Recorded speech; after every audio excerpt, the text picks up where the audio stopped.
Brittany Gargle was an 18-year-old high school senior in Saskatoon, Canada. Described by friends and family as bubbly, funny, and outgoing, she had a magnetic personality that drew people towards her.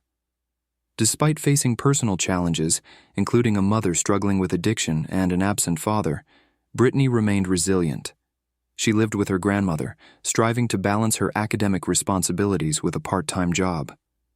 Her aspirations were ambitious. She dreamed of establishing her own chain of hotels, a testament to her determination and entrepreneurial spirit. Central to Brittany's life was her close friendship with 18-year-old Cheyenne Rose Antoine. The two were often inseparable, sharing numerous photos and moments on social media platforms. Cheyenne, like Brittany, had faced her own set of adversities. She had been in and out of the foster care system and had endured significant trauma, including allegations of sexual abuse by her foster father. These experiences led her down a path of substance abuse as she sought solace in drugs and alcohol to cope with her past. On the evening of March 24, 2015, Brittany and Cheyenne decided to enjoy a night out in Saskatoon. Their plan included visiting several local bars, capturing their evening with a selfie that would later become a crucial piece of evidence. In the photograph, both young women are seen smiling, with Cheyenne wearing a distinctive black belt, a detail that would later play a pivotal role in the investigation. As the night progressed, the duo visited multiple establishments, consuming alcohol and socializing.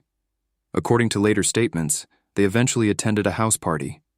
It was during this time that an argument reportedly erupted between the two friends.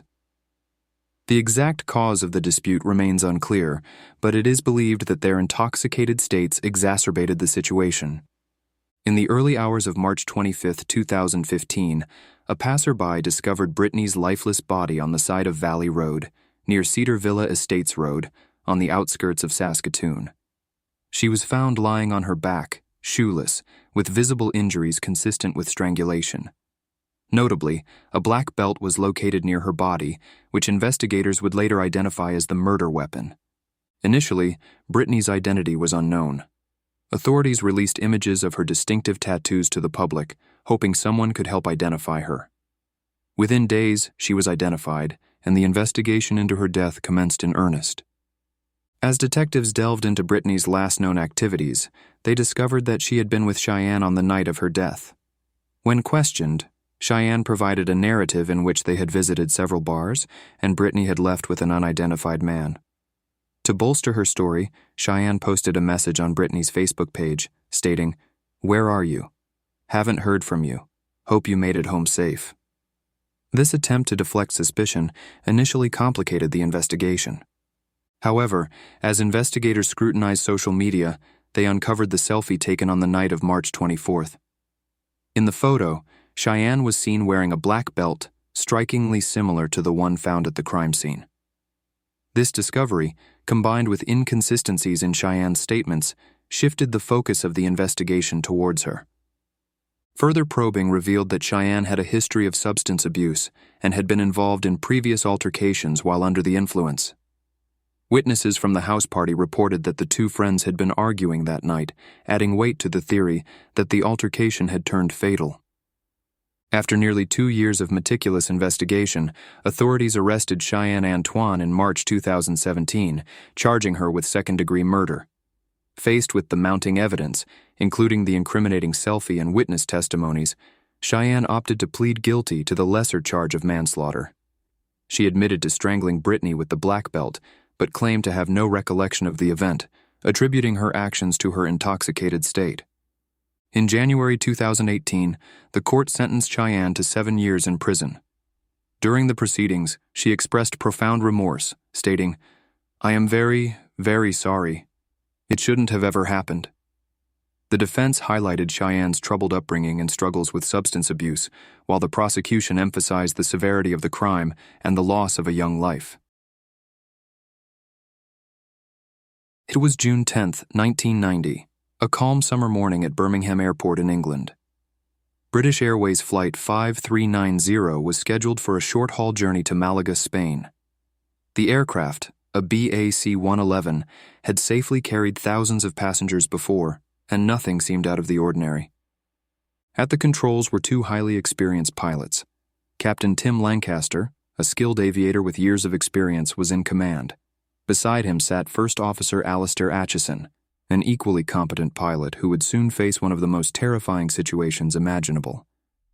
By all accounts, the departure was uneventful. The 81 passengers on board had no reason to suspect that, within minutes, their peaceful journey would turn into a fight for survival. At 7:33 a.m., Flight 5390 took off from Birmingham, climbing steadily toward cruising altitude. The cockpit crew relaxed into their routine, with Captain Lancaster loosening his shoulder straps and chatting with First Officer Atchison. Then, just 13 minutes into the flight, disaster struck.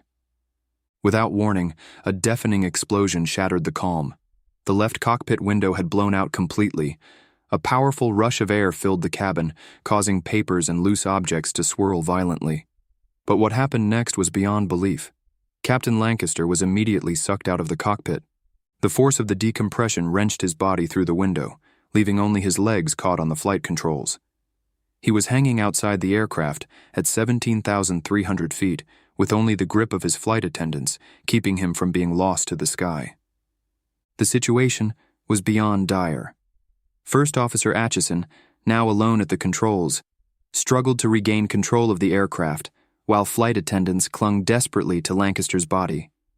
The temperature outside was below freezing, and the captain's body was exposed to 300-mile-per-hour winds. Yet, against all odds, he was still alive. In the chaos, Senior Flight Attendant Nigel Ogden acted without hesitation. Seeing his captain being sucked out, he threw himself forward and grabbed Lancaster's legs, holding onto them with all his strength. The conditions were unbearable. The freezing wind tore through the cabin, making it nearly impossible to breathe, while the deafening noise of rushing air drowned out communication. The aircraft was in grave danger. The blown-out window had caused severe decompression, meaning the oxygen levels in the cockpit had dropped dangerously low. Yet, incredibly, the crew refused to give up. As Ogden struggled to keep hold of the captain, two more crew members, Simon Rogers and John Heward, rushed in to assist. Together, they held Lancaster's body, refusing to let go despite the overwhelming forces against them. For First Officer Atchison, the situation was critical. With limited visibility and immense turbulence, he had to bring the aircraft down quickly to an altitude where the crew and passengers could breathe safely. He immediately initiated an emergency descent, aiming to stabilize the aircraft before attempting a landing. But there was another problem. Atchison had no idea if Captain Lancaster was alive or dead. The crew holding him in place insisted they couldn't feel any signs of life. His body was limp, and with his head being battered against the fuselage, the chances of survival seemed impossible. Despite the chaos, Atchison remained calm and focused. With one hand on the controls and the other navigating the emergency procedures, he made contact with air traffic control and declared an emergency. A diversion to Southampton Airport was the best option. Every second counted, and Atchison had to land the plane before the situation worsened. Descending rapidly, he managed to stabilize the aircraft and prepared for an emergency landing. The cabin crew, still holding on to the unconscious captain, braced for impact. Then, at 7:55 a.m., just 22 minutes after the explosion, British Airways Flight 5390 touched down safely in Southampton. Fire crews and emergency responders rushed to the aircraft, expecting the worst. But what they discovered was nothing short of a miracle. Astonishingly, Captain Tim Lancaster was alive. Though his body had endured unimaginable trauma, he had miraculously survived. He was immediately rushed to the hospital, where doctors treated him for severe frostbite, multiple fractures, and extreme shock. The fact that he had been exposed to such brutal conditions for over 20 minutes and lived was beyond medical belief.